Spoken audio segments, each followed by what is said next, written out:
Hey everyone, Doug here with B&H. Sony has just announced an expansion to their Xperia line of smartphones, and this is the Xperia 5 Mark IV. The fourth iteration has everything you'd expect from an Xperia phone: a beautiful 21:9 120Hz OLED display, eye-tracking autofocus, high-speed photography up to 20 FPS, and 4K recording up to 120 FPS. In addition to all that, the new 5 series borrows some features from the Xperia 1 and Pro iPhones, such as wireless charging, external monitoring capabilities, live streaming, and the Music Pro app. Overall, the Xperia 5 Mark IV brings most of the top-end Xperia features while keeping it in a more affordable price range. Sony has had one of the best smartphone interfaces and hardware for photography for some time now. Anyone who's used Sony's Alpha or RX series cameras will feel at home with the priority settings, manual controls, and especially the performance.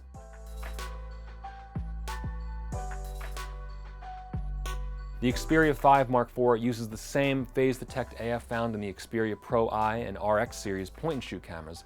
As with the previous Mark III though, the Mark IV can burst shoot up to 20 FPS, but now burst shooting has HDR support. On the video side, you actually have two options here. Sony provides both the Video Pro and Cinema Pro apps, which provide different approaches to recording high-quality video on the Mark IV. Just as the Photography Pro app mimics Sony's mirrorless cameras, the Video Pro app mimics Sony's professional camcorders. In addition to manual camera controls and picture profiles, the app allows you to live stream. It doesn't get more intuitive or more straightforward than this. Control compression, network settings, and destinations right from the app. The Video Pro app makes it extremely simple to stream to YouTube, Facebook, Twitch, and many other popular destinations right from the phone. Meanwhile, the Cinema Pro app, which we've looked at before, allows fully manual control over the 3-lens system, exposure controls, and the use of the Venice color space. As impressive as the native apps are in this camera, it wouldn't be possible to get those great results unless the hardware could keep up with it. The phone features 16, 24, and 60mm focal lengths and is capable of both eye and animal autofocus, whether you're shooting in 20 FPS burst photography or recording up to 4K 120 FPS. And yes, there's AF and AE supported on every lens. And if that isn't enough, the Xperia 5 Mark IV inherits the Xperia Pro I's ability to monitor or stream video from cameras over USB-C. Cameras with built-in webcam UVC capability can connect to the phone using a USB-C cable.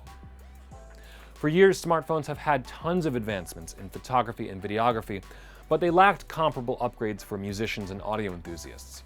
Sony ended that a few months ago when they introduced the Music Pro app on the Xperia 1 Mark IV, but now the app is available on the Xperia 5 Mark IV.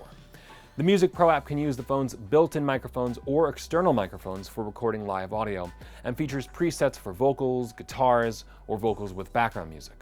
If you have a prepared file, you can import that as well. Now on the recording side, the app features a metronome, can monitor audio over speakers or headphones via a 3.5mm jack, and it displays your audio levels. On the editing side, you can add up to 10 tracks, trim clips to cut out unwanted noise, adjust audio levels, change from stereo to mono, or change the track type. The app also features excellent export controls, enabling you to export tracks individually or as a mix in stereo or mono, and in 16, 24, or 32-bit float files. However, it is fixed at 48 kHz frequency and only provides WAV files. Obviously, this will not replace a full-fledged laptop or desktop for audio production. Still, the ability to work on the go from your phone and output files that will integrate with professional audio applications is undoubtedly very handy. Most intriguing though is Sony's Studio Tuning service. For a fee, Sony will allow users to upload their audio and apply filters such as denoising, de-reverb, mic simulation, studio simulation, and even the ability to separate vocals from background music. The studio tuning filters seem like they would save a ton of time for someone who wanted to record a podcast, isn't comfortable editing audio themselves, or just needs a super fast turnaround time. Last, but certainly not least, let's talk about gamers and media enthusiasts. The new 6.1-inch OLED HDR display is 50% brighter than the Xperia 5 Mark III. The screen is 120 Hz, making it extremely crisp and sharp in motion when swiping menus or playing the latest games. Gamers can record and stream their games to their favorite platforms, and the phone is definitely powerful enough to handle the latest mobile games or stream from PlayStation games. And to top it all off, you'll be able to enjoy your content for hours thanks to the new 500 mAh battery, up from 4,500 in the previous model. When it comes to Sony's Xperia line, If we've said it once, we've said it 1,000 times now. There isn't much these phones can't do. Whether you're into photography, videography, music production, gaming, streaming, movies, or simply making phone calls, the Sony Xperia 5 Mark IV has the specs to get the job done. So that's it for our quick look at the Sony Xperia 5 Mark IV. I'm Doug with B&H, and I'll see you next time.